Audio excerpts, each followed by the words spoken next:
Alhamdulillahi Rabbil Alamin, wassalatu wassalamu ala sadiqil amin, nabina Muhammadin wa ala alihi wa ashabihi ajma'in, wa ba'd. Ndugu zangu Waislamu, tunazungumza mada hii ya malezi kwa sababu ya kuwa sahihi shule zimefungwa, na kwa kuwa shule zimefungwa, kuna baadhi ya wazazi wanaona kuwa basi sasa hii sina pressure ya kuwa niamshe mtoto wangu mapema na asubuhi, na kisha baadaye nimlazimishe asichelewe kwenda shuleni, na pia sina pressure ya kuwa sasa kila asubuhi nimpe tikiti ya kwenda break, pesa break na nini, hasa mzazi anakuwa anampumzika, ambapo sivyo. Ndugu zangu Waislamu, Uislamu unahimiza Muislamu juu ya malezi, kwa kuwa hilo ni jukumu kubwa katika majukumu ambayo huwa unabeba unapokuwa ushaoa na Allah amekuruzuku mtoto.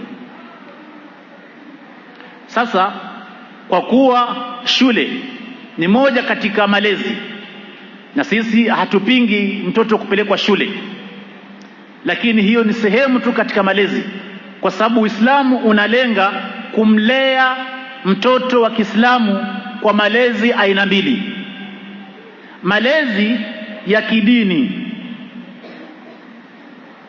na kisha malezi ya kidunia, sababu ndo mahala ambapo anaishi, ajue namna ya kuishi hapa duniani na changamoto atakazokumbana nazo na vipi ataweza kupambana nazo. Sasa ikiwa sisi tutatilia tu muhimu upande wa malezi ya kidunia peke yake, kumpeleka mtoto shule, lakini ikawa upande wa malezi ya kidini tumezembea, hii ni nafasi ndogo ambayo tunayo ya kuasa angalau tupeleke watoto wetu madrasa, kwa wale ambao watoto wao kwa mashuleni. Lakini pia utapata mzazi anakuwa ni mchoyo kutoa pesa zake ili alipie mtoto wake madrasa aende asome.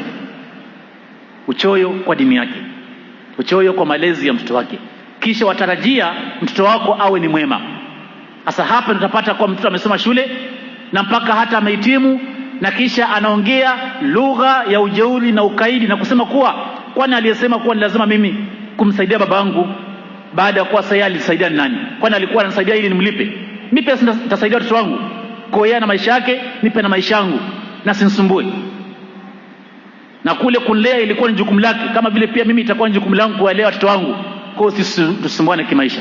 Kuna watoto wanaongea lugha hiyo ya kuwa mzazi wake asimsumbue katika maisha yake, na hapo mtoto wako angalau labda atakuwa ashafanikiwa, lakini kidunia, lakini kwa dini alifeli. Ndugu zangu Waislamu, afadhali tena afadhali sana mtu kufeli shule,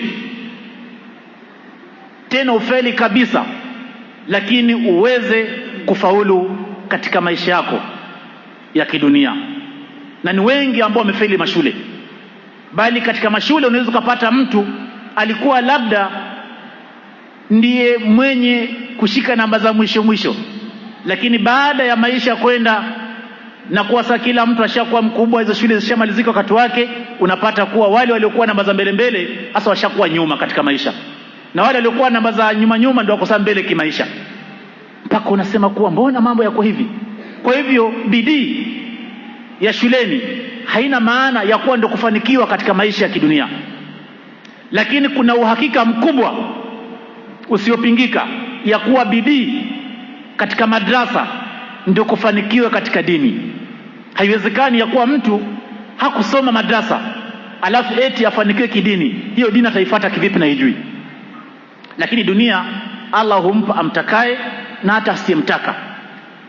Dunia Allah humpa yule mwema na hata yule mwovu, lakini dini Allah hampi isipokuwa yule ampendaye, na hauwezi ukapewa dini isipokuwa mpaka uisome na Allah kujalia uielewe, kama alivyosema Mtume sallallahu alaihi wasallam, man yuridillahu bi khairan yufaqihu fi din. Wal fiqhu bimaana at-ta'lim, at-ta'allum thumma al-fahm. Usome kisha ndo Allah kujalia uelewe na Allah akupe hidayah ya kuifuata hiyo dini. Ndugu zangu Waislamu, Mtume sallallahu alaihi wasallam anasema kwa hadithi iliyopokewa na Ibn Abbas radhiyallahu anhuma, ni'matani maghbunun fihima kathirun minan nas, as-sihhatu wal faragh. Neema mbili watu wengi huzitumia neema hizi vibaya na wakashindwa kupata faida yake, licha ya kuwa ni neema kubwa ambazo zina faida tele sana. Neema zipi hizo? Mtume anasema asiha, ni mtu kupata afya, si mgonjwa. Walfaragh, na mtu kupata faragha, nafasi ya kuwa anaweza kafanya mambo yake ya kidini na hata ya kidunia. Kwa hii faragha ambayo watoto wetu wameipata ya kuwa katika likizo ya shuleni, basi nitakiwa tusiache hivyo wakaitumia na hata ikatumika vibaya, bali tujitahidi kwa kuwaelekeza ili waweze kuitumia kwa mambo mema. Mzazi, fuatilia mtoto wako anakuja kuswali ama haswali, kwa sababu hana kisingizio kwa yuko shuleni, kwa hivyo huji kama huko anaswali ama haswali. Mzazi, jitahidi kumpa mawaidha mtoto wako ili apende dini, tabia njema, na hata aweze kujua ibada zake, kuzitekeleza inavyotakiwa. Mpe mwelekeo, umwambie kuwa njia ya sawa katika Uislamu ni njia ya kufuata sunna ya Mtume sallallahu alaihi wasallama, wala si njia ya kufuata bid'a. Mlee mtoto wako kwa tauhid, kujua kuwa anatakiwa amtegemee Allah na mpokeshe Allah na epukane na shirki na mengi ambayo yanatoa mtu katika Uislamu. Haya ni malezi ambayo atakuwa, ndugu zangu Uislamu sahihi, yafanyiki kwa wazazi. Na ndio sababu tukaona kuwa angalau tuchukue nafasi hii tukumbushane, ili tuweze kufanya yale yanayotupasa sisi kuyafanya kwa muda huu ambao tunao. Tumombe Allah subhanahu wa ta'ala aweze kuwafanya watoto wetu wawe ni watoto wema, na tujalie sisi pia tuwe ni wema, tuwe ni mfano mwema kwa watoto wetu.